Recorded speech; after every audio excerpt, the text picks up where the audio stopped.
Alright, magandang hapon na ho sa lahat natin ng mga viewers Luzon, Visayas at Mindanao all over the world. Welcome naman sa ating panibagong video, panibagong reaction, mga ka-action, mga kakamping. So may gusto lang ho ako na i-share ho sa inyo. Itong naging pahayag ni Mr. President Bongbong Marcos at masasabi ko talaga, in my own opinion, talagang napupuno na yata ito si Mr. President. Talagang galit na talaga ito si Mr. President.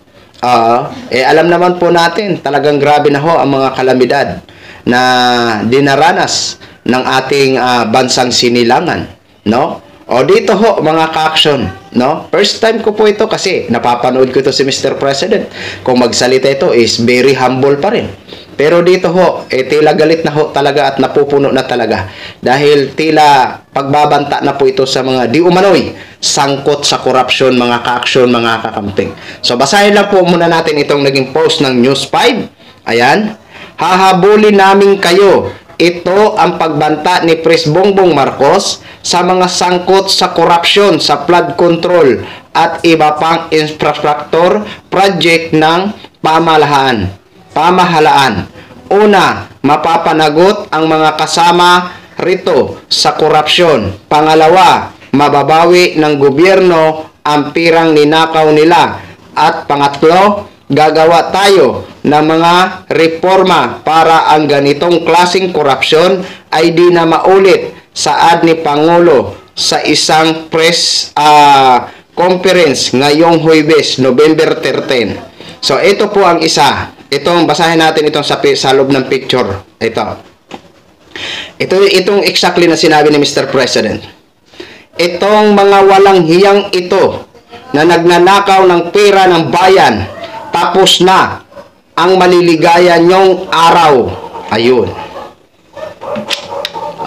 Ayan po mga ka-action, mga kakamping, ha. Talagang gusto na talaga patunayan ni Mr. President sa taong bayan na kailangan may mga panagot, may makulong dito sa mga di umano'y corruption sa flood control project. Ngayon, sabihin nyo mga DDS, kung after ng termino ni Mr. President kung walang makukulong, bago nyo,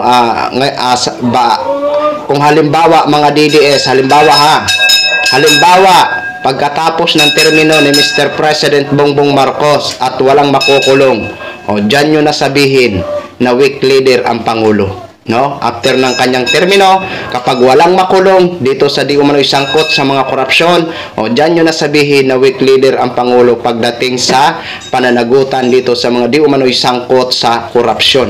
Pero ngayon, ngayon pa lang sasabihin ko sa inyo, no? Sabi ko nga kanina sa live ko, sana sa susunod na taon, next year, no, may mapapanagot na or may makukulong na sa mga di umano'y sangkot sa flood control project.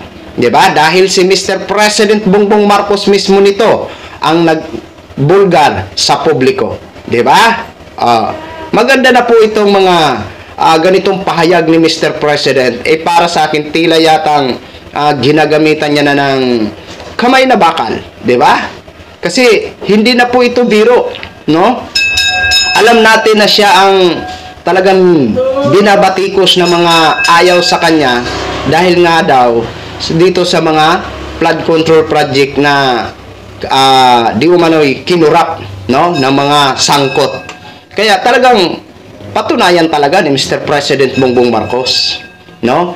Yung sinabi ni Yossi Claire na ayon daw kay Mr. President Bongbong Marcos, wala siyang sisinuhin. Yan din ang inaasahan natin kay Mr. President Bongbong Marcos, yung wala siyang sisinuhin. Kasi kapag ginamit mo kasi ang wala kang sisinuhin, no? Para sa akin, kahit kapamilya mo, relatives mo, kung nagkasala, ay dapat panagutin. At maganda po ito, bukod sa babawiin ang pera, talagang makukulong ho talaga. Yan ang gusto natin. Bawiin, ibalik ang pera at ikulong sila. Di ba? So, yun lang ho, mga ka-action, no? Gin-share ko lang ho sa inyo yan. Yung itong naging statement ni Mr. President Bongbong Marcos para malaman nyo rin, no? Ako, talagang nung nabasa ko to, talagang sabi ko, eto na talaga aaksyonan na talaga ito ng ni Mr. President Bongbong Marcos. Sabi nga natin, aabangan natin itong mga kung sino-sino ang mga makukulong, di ba? Kaya pakiusap ko ho sa inyo, itong mga di umano'y sangkot sa flood control project, kaalyado nyo man, kabarangay nyo man, kalungsod nyo man, sana huwag nyong kampihan. Hayaan ho natin na ang korte, ang mag-iimbestiga o magbusisi, no? Kung sino ba kung dapat ba sila ay managot, 'di ba? At kung dapat sila talaga managot, ay dapat talaga ikulong sila. 'Di ba? Yun lang po ang payo ko sa inyo. Pagdating dito sa corruption, kailangan wala ho tayong papanigan.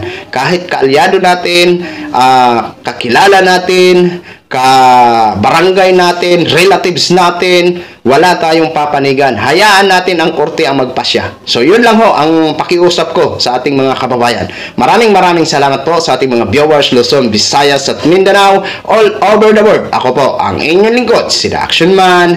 Have a good day, everyone!